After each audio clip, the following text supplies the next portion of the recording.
मेरी बात सुन लीजिए, गलत बयानी से काम नहीं लूंगा, लेकिन आपको सच्चाई बताने का काम करूंगा। ये कष्ट आप मुझे करने दीजिए, कम से कम आप सुनने का कष्ट कीजिए। मैं ये सब कह रहा हूँ, 62 करोड़ अरे सुनिए, उस श्रेणी में चुप तो रहो, 40 लाख घर में बैठ कर राजनीति मत करो। घर रोड में सेवा है तो संगठन है, देखो हम लोग कैसे लोगों की सेवा करते हैं। उनको बताया जाता है कि वैक्सीन खत्म हो गई है, बेडरूम में बैठ कर राजनीति बंद करो, बंद करो ये बेडरूम की राजनीति। करते हैं लेटर लिखना, लोगों को गुमराह करना। आपको हमारे राष्ट्रीय अध्यक्ष ने कैसा लेटर लिखा है, हर चीज आपको स्पष्ट किया। आप आज भी राजनीति करना चाहते हैं, आपको सोनिया जी के लेटर को जाकर पढ़िए, आपको खुद समझ में आ जाएगा कि आप एक इर्रेस्पॉन्सिबल पार्टी है, राजनीति करना चाहते हैं। आप सोचते हैं कि राजनीति की जाए, मैं जितना भी आप राजनीति की जाए, देश की जनता देख रही है। इस मौके पे जब पूरा दुनिया एक साथ खड़ी है, तो सिर्फ कौन खड़ा है? अपोजिशन लीडर और कांग्रेस पार्टी अलग खड़ी है, अलग खड़ी है। अरे एक एक करके अपनी बात रखेंगे तो मुझे लगता है कि ज्यादा बेहतर तरीके से लोगों को समझ में आ पाएगा।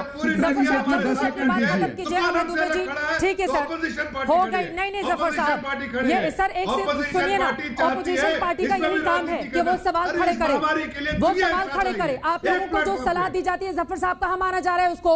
12-14 पार्टियां मिलकर आप लोगों को सलाह देती हैं, आप उसको ठंडे बस्ते में डाल देते हैं। अरे दूसरों को भी राय लेंगे कि नहीं लेंगे? देश इस वक्त संकट में है तो ठीक है, अपनी बात खत्म कीजिए। अभय दुबे जी से मैं कमेंट लेती हूँ, 2 डॉक्टर भी हमारे साथ मौजूद हैं, थोड़ा सा संवेदनशीलता का हम परिचय देंगे प्लीज। देखिए, मैं कोई इसमें हम ये नहीं कह रहे कि ऑपोजिशन पार्टीज का पूरा रिस्पॉन्सिबिलिटी है कि वो सुझाव दें, और हम रिसेप्टिवनेस हमारे सरकार में है। लेकिन अगर मैं ये कहना चाहता हूं, पूरी दुनिया एक साथ खड़ी है इस महामारी में लड़ाई के लिए, देश के साथ खड़ी है, देश की जनता सरकार के साथ खड़ी है, लेकिन कौन अलग थलग खड़ा? ये राजनीतिक पार्टी जो इस मौके पे भी राजनीति करना चाहते हैं। मुझे आप सलाह दीजिए देश को कैसे संकट से उबारे। आप लोगों ने भी तो वो स्थिति नहीं देखने को मिल रही है ना विपक्ष को साथ में लेकर चलने की। नहीं अभय दुबे जी, एक बात बताइए ना, ये हमेशा विपक्ष का काम कमी निकालने का ही है क्या, कि हर चीज में कमी निकालेंगे? शुरुआत हम सब ने देखा किस तरह से वैक्सीनेशन की जब शुरुआत हुई उस समय कमी निकालने लगे विपक्षी दल कि ये तो बीजेपी की वैक्सीन है। अब लोगों के भीतर से अविश्वास विश्वास हटा और इस वजह से ये स्थिति देखने को मिल रही है। हर चीज में कमी निकालना महामारी के इस वक्त में भी जरूरी है क्या अभय दुबे? एक बार उनकी चित्रा जी अब चुप कराइए। हाँ, वो चुप हो गए, बोलिए। देश के विश्वास में विष का वास घोल दिया इन्होंने। ये साथ आने की बात करते हैं। अरे प्रधानमंत्री जी, आप देश के साथ तो खड़े होइए, आप देश के साथ नहीं खड़े, दुनिया साथ खड़ी है, नहीं तो इतिहास हमको क्षमा नहीं करेगा।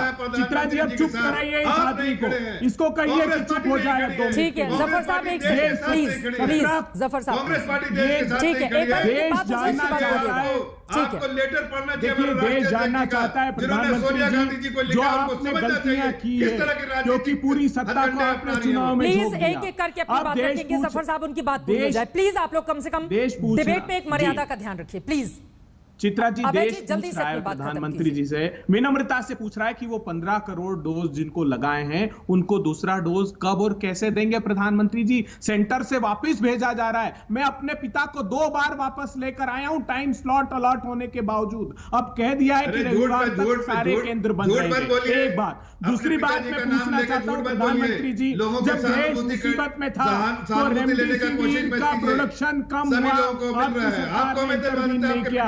प्रधानमंत्री जी, ऑक्सीजन आपने एक्सपोर्ट कर दी विदेशों में। इस देश के लोग सांस के लिए त्राहिमाम करते रहे, तिल तिल कर मरते रहे, लेकिन आपने ध्यान नहीं दिया। वैक्सीन 6 करोड़ 45 लाख आपने 6 अप्रैल तक एक्सपोर्ट किए। ये तय नहीं किया कि देश के हमारे नागरिक को वैक्सीन कैसे लगा पाएंगे। प्रधानमंत्री जी, आप प्रत्येक राज्य वोट मांगने गए हैं, उन राज्यों को आश्वस्त कीजिए प्रधानमंत्री जी, ताकि ठीक है सर, राजनीति से बाहर निकलते हैं। मौजूदा वक्त पता है कैसा है, चाहे वो सत्ता पक्ष हो या फिर विपक्ष हो। जब बिल्डिंग में आग लग जाती है तो उसके ठीक बगल में हम कुआं खोद रहे हैं ताकि हम बिल्डिंग में लगी आग को बुझा सके। ऐसा कहीं होता है क्या? आप दोनों लोग खुद के भीतर झांकिए और देखिए, क्योंकि बीजेपी एक तरफ केंद्र के अलावा बाकी राज्यों में शासित है और कांग्रेस पार्टी की भी कई राज्यों में सरकार है, वहां की स्थिति भी क्या है। लेकिन अब आगे बढ़ते हुए, चूंकि 2 बड़े डॉक्टर भी इस वक्त हमारे साथ जुड़े हुए हैं और मौजूदा वक्त डॉक्टर्स का समय कितना कीमती है ये हम सब जानते हैं। डॉक्टर प्रदीप सेठ, मैं आपके पास आऊंगी, लेकिन डॉक्टर गौतम भंसाली, पहले मैंने एक सवाल पूछा था, आप तक आवाज नहीं पहुंच पाई थी। कोविशील्ड को लेकर फैसला किया गया है 12 से 16 हफ्ते के बाद तकरीबन इस ड्यूरेशन में अब इसकी दूसरी डोज दी जाएगी।